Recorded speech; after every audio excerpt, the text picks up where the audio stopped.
Oh, Novak, congratulations on your victory. Thank you. Tell us about today's match. I think it was easy for you to win this match. I wouldn't say probably it was easy. Easier comparing to what exactly, we don't know, because I don't think too many players were in that position. But yeah, I guess people love comeback stories. I love them too. You know, they motivate me. Obviously, different circumstances, Australia and here. I haven't played any tournament on American soil for 2 years, and the last time I was here, I lost in the finals against the same player I beat today. And, you know, I really did my best in the last 48 hours not to allow the importance of the moment and what's on the line get to my head.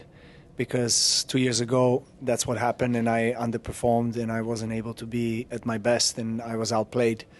So I learned my lesson, and my team, my family knew that the last 24 hours, don't touch me, don't speak to me about, you know, the history or what's on the line. You know, I really did my best to keep things quite simple and stick to the routines that brought me to where I am, and treat this match really as any other match where I just need to win. But of course, you know, lots of different thoughts going through your head. What if scenarios, you know, images that you have in your mind of, you know, what will look like if you win, and also if you lose, you know. So I'm trying to block those ones. But yeah, it was a big battle, I think, within in the last 24 hours to really just, you know, keep things simple and clear, and prepare for this match in the right way, which I think I've done. I started the match really well. I'll just keep talking because I guess, you know, these are questions are related to this. What probably made the difference in the key of the match was second set, almost 2 hours. I don't think I've ever played a longer set in my life, particularly not on this occasion against a top player like Danilo. Yeah, I think he was probably a better player in the second set. He deserved to win that set more than I did. Somehow I managed to turn things around in the tiebreak, and, you know, when it mattered, I put one ball in the play more than he did, and that was enough. And then, you know, after that set break, I felt I regained my energy. So the third set was, I felt better than I did in the second. Honestly, in the second, I felt like, you know, I was losing air on so many occasions, in my legs as well. I don't recall being so exhausted after rallies, really, as I have been in the second set. But, you know, again, that's the occasion. That's when you play, you know, Daniil, who is, you know, one of the best players in the world in making you play always an extra shot. And he has a big serve. When he hits his spot, and he puts pressure on your service games, and on it goes. You know, it's like a never-ending story, really. And so I was very, very relieved to win the second set. And then, you know, I was just praying that he's going to miss the last ball in the match point. I was not thinking about celebrations or anything like that.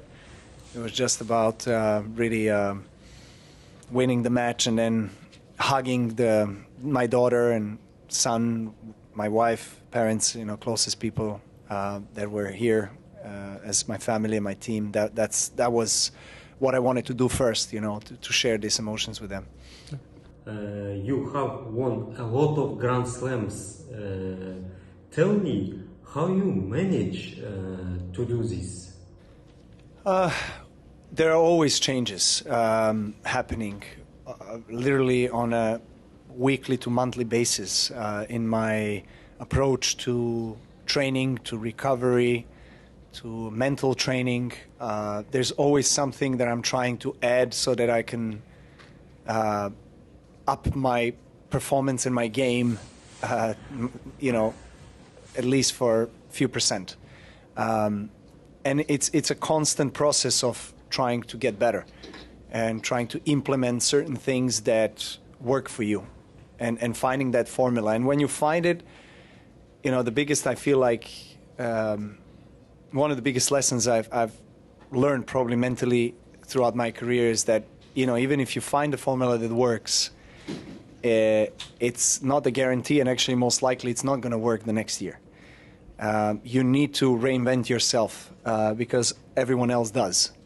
And as a 36-year-old competing with the 20-year-olds, I probably have to do it more than I have ever done it in order to keep my body in shape, in order to be able to recover so that I can perform on the highest level consistently, and also mentally and emotionally to still keep the right balance between motivation so that I'm actually inspired and motivated to play the best tennis and to compete with these guys and to actually not let go in the moments when I maybe can, and at the same time keep the playfulness and passion for the sport, because I can be very how can I say, down on myself and go into really high stress moments, on the practice days or matches, and you spend a lot of energy. But I guess maybe you can call me perfectionist. I mean, I know I'm not the only one. I know there's a lot of great champions in different sports that thrive on this kind of approach to perfect themselves, their approach, their game, their performance, their recovery every single day, on and on. I mean, that's why LeBron James still keeps going at his age, or Tom Brady, or greats like that that are inspiring. So that's basically it. It's a constant evolving process of me trying to implement certain things that will give me an edge over the young guns. After your loss at Wimbledon, many people say that your generation is gone. Now Novak will not return to the top back. What do you say to this? Well, I mean, people like to talk, obviously. So there's a lot of different opinions out there. I mean, it's not my interest and neither business to really review what everyone talks about or thinks, whether there's a passing of a torch or new gen, next gen, future gen, or whatever you want to call it, happening or not happening in the sport. But I focus on what I need to do and how I get myself in a optimal state so that I could win the trophies, the biggest trophies in our sport. So that's what I care about. And it's great for our sport that I have very good rivalries with Alcaraz, no doubt. He's such a refreshment for tennis, and great player, amazing player, and great guy as well.